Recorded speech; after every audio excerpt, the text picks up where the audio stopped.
Hi adventurers, this is Mrs. Feeney, and today we will be learning about scientific.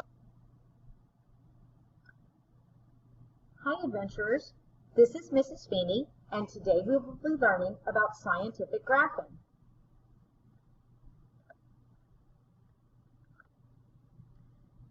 After you watch this presentation, you will be able to identify the three different types of graphs, distinguish between scenarios of when each graph should be used, and create a proper line graph using the key features. The first type of graph that we're going to look at, is a circle graph. Circle graphs are sometimes called pie charts. The next kind of graph is a bar graph. You've seen these before, and they're often very colorful. And the last type of graph, the one that you are going to do in science class, is a line graph. Can you identify which graph should be used? Now let's look at the key features of a line graph. The items that we're going to talk about are things that must be on your graphs whenever you do them for science class.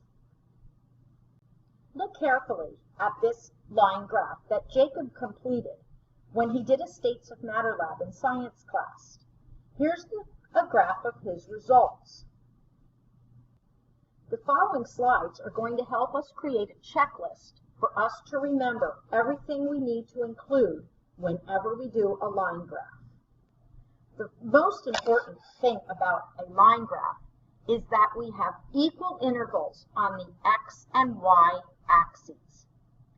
The dependent variable is placed on the vertical or y axis. The independent variable is placed on the horizontal or x axis. Values on the x and y axes are evenly spaced with no breaks. Scientific graphs usually show the relationship of a dependent variable, one that is measured, to an independent variable, whatever we are testing. Now you're going to practice by identifying the independent variable and the dependent variable of this experiment. The next feature of a line graph that must be included is to label the x and y axes with units. Most of the time, units are possible. Notice that the temperature is always measured in Celsius when doing science. It's also very common for temperature and time to be the x-axis, but not always.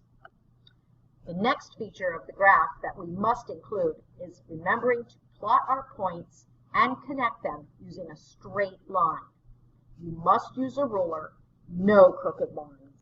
The next feature we have to include on our graphs is a label with a detailed title. Beginning the title with the words "the effect of" is always a good idea.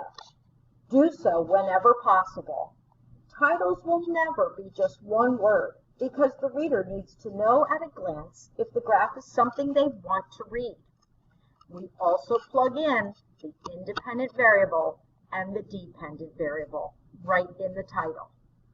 Now you're going to identify the independent variable and the dependent variable of the experiment.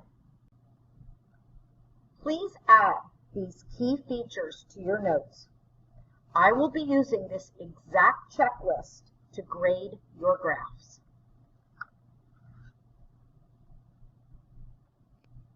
Can you identify the three different types of graphs? Can you distinguish between scenarios of when each graph should be used? And, most importantly, can you create a proper line graph using the key features? Thanks for listening, everybody, and remember, you can review this slide presentation whenever you want since it's on our Google Classroom. Keep up the great work.